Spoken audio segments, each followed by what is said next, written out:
Hi, and thank you for tuning in to Noir Histoire. I'm Natasha, and in this episode, I'll be discussing Hotel Rwanda.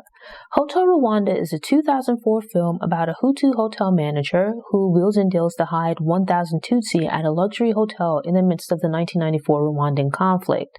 Being the manager of the luxurious Hotel des Mille Collines in Kigali, Rwanda, afforded Paul Rusesabagina and his wife and children a comfortable life. His position and the ability to access various luxuries and resources helped create connections with various local and international big shots. These connections, combined with Paul's hustle and quick thinking, would prove vitally important after the Hutu military began a genocidal attack on the Tutsi ethnic group. The film stars Don Cheadle as Paul Rusesabagina, a Hutu man who during the Rwandan conflict housed over 1,000 Tutsi refugees during the ethnic cleansing campaign that took place in 1994. Paul was a hotel manager of a luxury resort that seemed to be primarily frequented by white people. I'm guessing probably like Europeans and Americans. He uses control over the hotel to provide a safe haven for Tutsi as the Hutus were carrying out an ethnic cleansing campaign. Early on in the film, there's some inkling of drama ramping up. The film starts with a radio broadcast where the announcer is expressing pretty much propaganda about the Hutus, the Tutsi. And it gives way to Paul and one of his workers making runs, picking up supplies, foodstuffs for the hotel. And we see some indication, some examples of Paul wheeling and dealing, where through his position at the hotel, he has connections and whatnot. He goes to see one man who seems to be some sort of like military personnel, or at least he's affiliated with the government. And so he purchases beers from him or procures beers, right? As business at the hotel is booming, he needs beer, other supplies, things along those lines for the guests.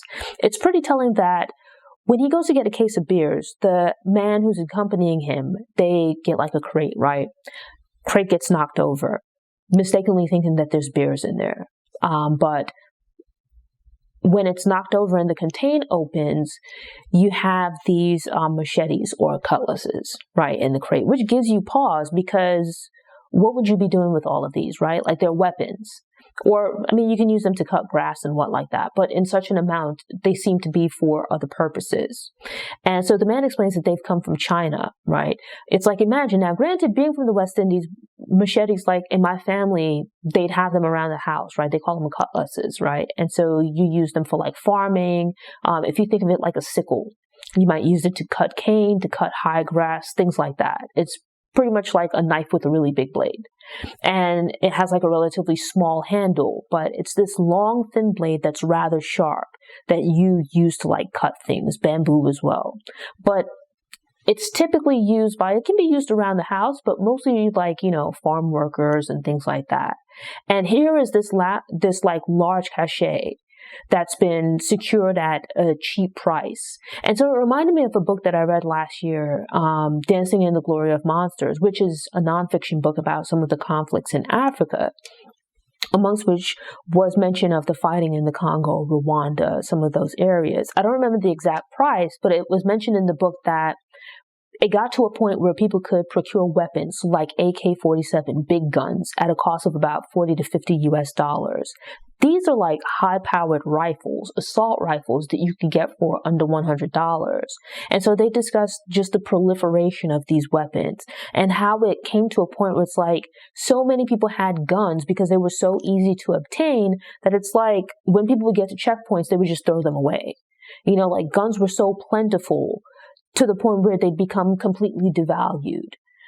And I mean, these aren't guns, right? They're knives, but they're big knives. And it gives some indication that there's something going on here because it's like, why would you be stockpiling weapons? Why would you be purchasing all of these? You don't look like you have any large scale farming or anything like that going on, as this is in the city. I remember 9/11, right? I wasn't in the buildings, but I went to school nearby. And I remember just the terror of 9/11. But that was just one day. I could only imagine living in a place where there's a conflict taking place, right? The ramp up, there was no ramp up to 9/11. It just came from out of nowhere. You didn't have time to be prepared, to be afraid. And so that's part of what made the experience scary, right? That it came out of nowhere. But I think living in a community or living in a place where you could see this slow ramping up, it's like something's coming. You don't know exactly what, You don't know when or where you'll be in danger. It's its own kind of terror. It's like you're sitting here, imagine like a terrorist attack or something along those lines. You're living in the community. You see the resources being gathered up on the other side. In the case of the movie here, where you can see people marching in the streets, there's propaganda being put across on the radio, there's calls for violence. And if not you, maybe the people you love, or even just your neighbors, there's this ramping up of hostility towards them, where nothing's happened quite yet. There hasn't been a full breach in civility as yet, but you can see that's where it's heading, right? For you to be at home at night in relative safety, right? And there's commotion out on the street. You look out, your neighbor's being dragged out of their house. No one bothers you, but your neighbor, someone that you likely, at minimum, have probably said hi and bye to on occasion. In some cases, you might have had deeper conversations with them. And here you see them being dragged out of their home. The forces don't bother you or the people in your house, but yet you see this happening to your neighbor. I could only imagine what that might feel like, especially when whatever the criteria might be, there are people that you know and love, maybe even people within your home who fit that criteria. Let's say someone went out, they robbed a bank, murdered someone or whatever, and the cops are coming to arrest them. This is like, that's not what's going on here. This is someone just living their life, right? Someone just manages to point the finger at them and says, hey, this is someone you should take a look at. And they get grabbed up in the middle of the night. I can only imagine what that might feel like. That this could happen to you. It could happen to your loved ones. And you're here and you see this happening to the people around you. You don't know when it might be you, but yet there's this looming threat. How do you go on with your day-to-day life in the midst of stuff like that? So it's like, I remember with 9/11 walking through Manhattan on the day that it happened, right? And being completely afraid that something else was going to happen. I got to my mom's job, and then later on that evening, we left Manhattan, went home. We were living in Queens at the time. And I felt pretty much when I got to my mom's job, like I breathed a sigh of relief. There was this tension that you didn't realize you were walking around with, right? But that was just one day, and not even like a full day. It was like a few hours, yet it felt like an eternity. And you look at this here where it's days and days of this ramping up. All hell breaks loose, and you now have to live in the midst of that for the foreseeable future.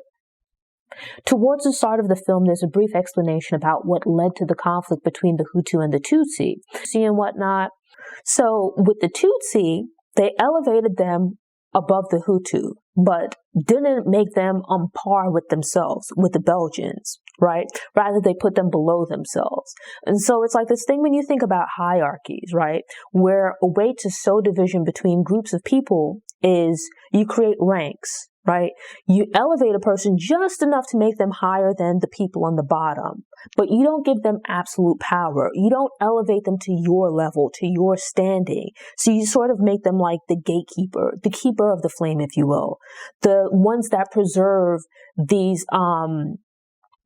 ranks, right? So they have a vested interest because they get some degree of privilege, regardless of however small that might be, based on their place within this hierarchical structure. It sows division. But now you have this gatekeeper person that's going to help to enforce these rules that you've created. So for the person at the top, it allows them to maintain their position, but now they have this proxy that they can have enforced the rules and standards. And so that's what we see here, where the Belgians, they elevated the Tutsi, they created these positive stereotypes and characteristics that they associated with this favored group, and they put them in a position of power, or rather allow them to function as their proxies once they left or they weren't around, to really watch closely what was going on. And so now time goes by and you have the Hutu who are seeking retribution. And so now, once the Belgians have left, or they've withdrawn a lot of their presence, the Hutu, who are the majority, they're now looking for revenge, for retribution. And so you see this throughout history, right? You see this as well in America with regards to race.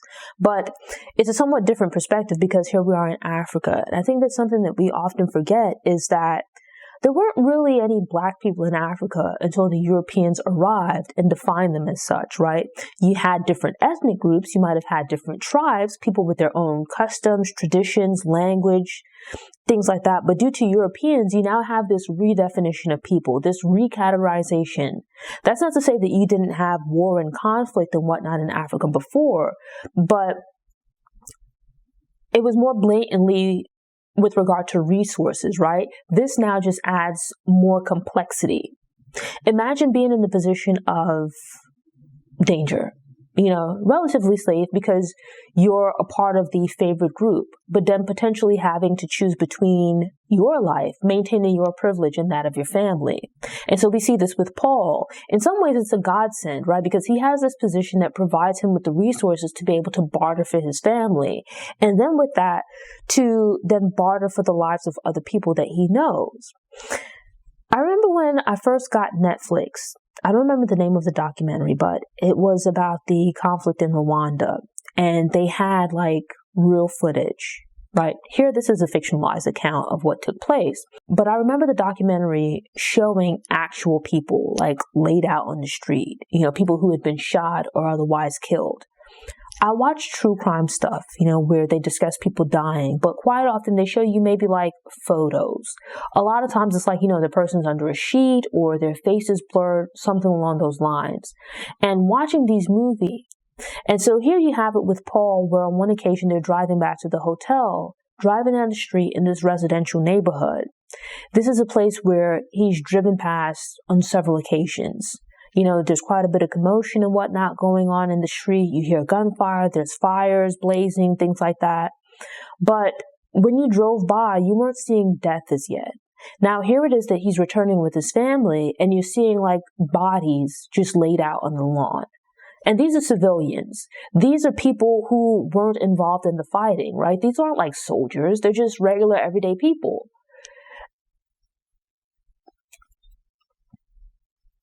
Imagine that, and knowing that you have family members that fit the criteria for this now unfavored group. This could be your wife, your extended family. It's really messed up.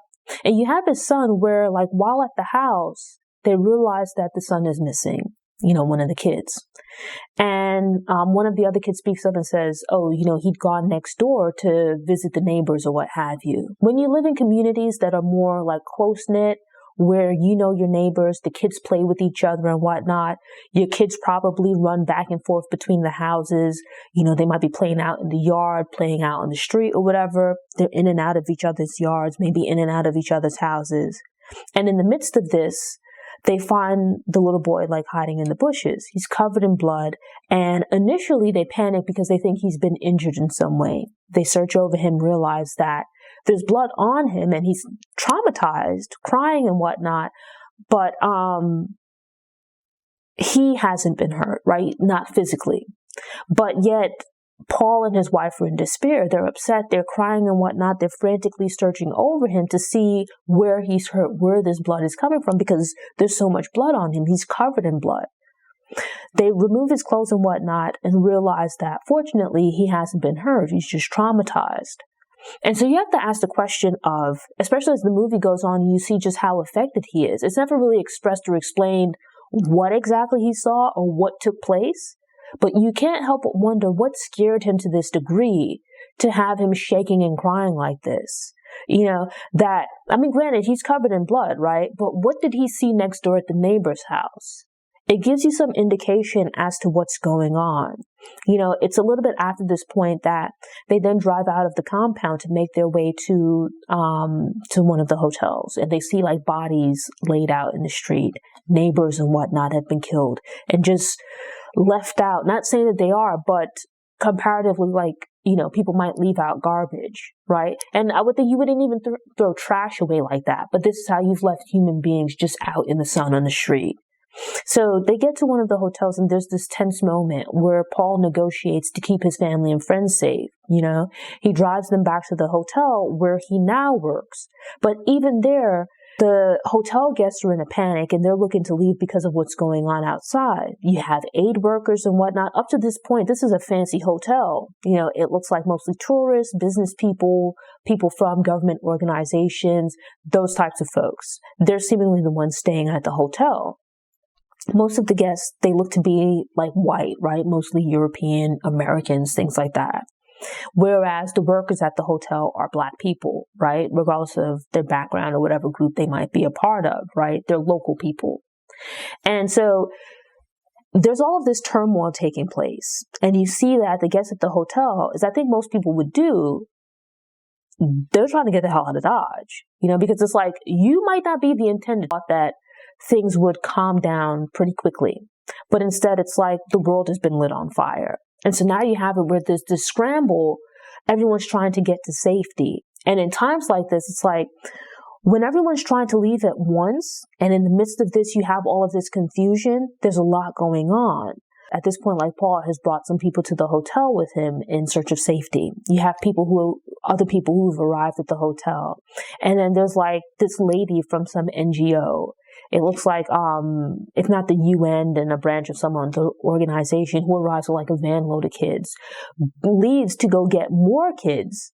And, she's tense and upset because obviously you're driving through what Paul and the rest of them drove through, right? There's a real threat of danger there, right? She's taking a risk in bringing these kids back here, and she's seeing what Paul saw driving through the streets. When the woman arrives with these kids and goes back out, it's like a tense moment. Paul is a Hutu, right? So technically there shouldn't be immediate danger to him, but there is for his family because his wife is Tutsi.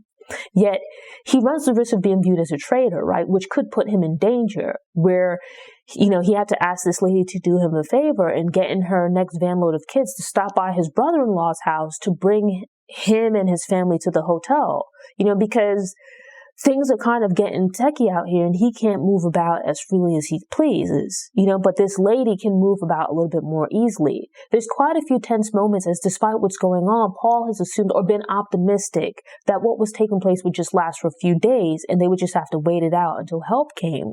But then shortly thereafter, help does arrive. But unfortunately, while Paul is expecting the UN and European powers and whatnot to step in and kind of deal with this issue, military personnel and whoever else roll into town, they're really just there to get the international guests and like aid workers out of the hotel, to get them out of the area. They're not there to help the locals.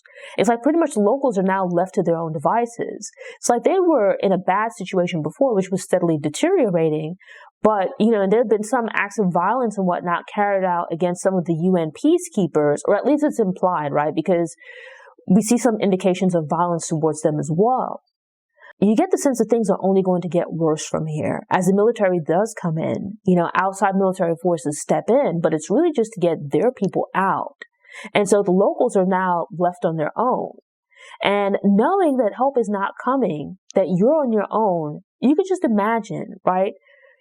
Things are going to go from bad to worse. And so Paul has to continue finagling, bartering and whatnot with members of the military, bribing them with beer, money, whatever other resources, whatever he can put his hands on to keep them at bay. And now he's housing staff, people that have just come in off the streets, people that have been brought in. And there's several moments where it seems like they're just on the brink of all being killed. In one instance, the way that Paul gets things worked out is that he kind of delays what seems to be the inevitable, and is that he has to reach out to either, I guess it's one of the owners and managers of the hotel, right? John Reno's character. But they're facing real danger here, and this hotel guy, he's able to get in touch with some diplomatic individuals, some high ranking people to pull strings and save these lives. Now imagine Paul and 1,000 people, right? They're here in the hotel, right? They have no real power or ability to really negotiate at this point to save their lives. There's no help or assistance coming for them. They can't really get through to anyone. But then here it is that someone in a whole country thousands of miles away makes just a phone call and he's able to pull strings. It says a lot about the hierarchy, right? The structure within the society, how things have devolved. you have all of these people in the hotel, and you have this one guy, one of the workers, who's used this opportunity to, in a sense, like blackmail Paul, right? Like he's lounging about, he's playing like the big man or whatever, carrying on with women and all this kind of nonsense. Meanwhile, Paul is kind of using his wheeling and dealing skills, his ability, let's say his people skills, right, to bring him back into the fold. It sets everyone on edge. Paul's son is still very traumatized, but whatever it was that he saw at the neighbor's house. And Paul now has to set out in the midst of this to get resources, because with all these people, they're going to need food, right? They're going to need things. So him and this guy venture out to the other hotel where he previously worked and meet up with this other guy that he knows, pretty well. I found it really telling that you have people being murdered, men, women, children. But while Paul is at this hotel meeting with a guy, you see there's like a group of women being held. And it's like for no real reason, right? They're either completely naked or just partially clothed. And so there's this thing where, sure, there's a threat of violence on many levels, right? Not just the threat of being killed, but there's also the threat of torture, the threat of sexual assault, rape and whatnot, which is a terrible thing, right? It's nothing to excuse, but these are things which happens in war, which is really unfortunate, because you have to wonder, like, when Paul and the guy, they have like a tense moment when Paul is leaving, right? And so the guy that they met with, the contact, gives him like directions to go down a particular road. And while driving down this road, it seems especially bumpy. There's a heavy fog and whatnot. Visibility is low. And Paul, he gets out to get his bearings to figure out where they are and what's going on with the road. And it's at that point that he realizes that the reason the road is bumpy is not because they've taken a wrong turn, but it's because the road is just strewn with dead bodies. It's an incredibly traumatic and harrowing thing to witness, right? It's a terrible scene. It's ghastly. And it speaks to the inhumanity of humanity, right? How people conduct themselves in war, that all civility, decency, humanity seemingly goes out the window. It's unfortunate. That's me watching from home. Imagine people who had to see this kind of stuff in real life, who managed to survive the conflict. How does that not affect you in the years to come? Let's say with like Paul's son, look at how traumatized he is, right? When the soldiers enter their hotel room back at the hotel, right? Paul finds him hiding under the bed, shaking and crying. Paul is shaken up by seeing all of these bodies on the road. And so is the guy that's with him. It becomes this thing. You think about the women then being held at the hotel, right, in various states of undress. There's a very good chance that they're being sexually assaulted, sexually exploited, and as a means of exerting power, right? So with that, you have to ask yourself, even the people that physically survive, how does that affect you mentally, emotionally, psychologically, when you might live, but you have to live through a situation like this? Thanks for tuning in. Show notes are available on the Noir Histoire website by the link in the episode description. If you enjoyed this episode and want more, subscribe to the channel, click the notification bell, and check out my movie review playlist.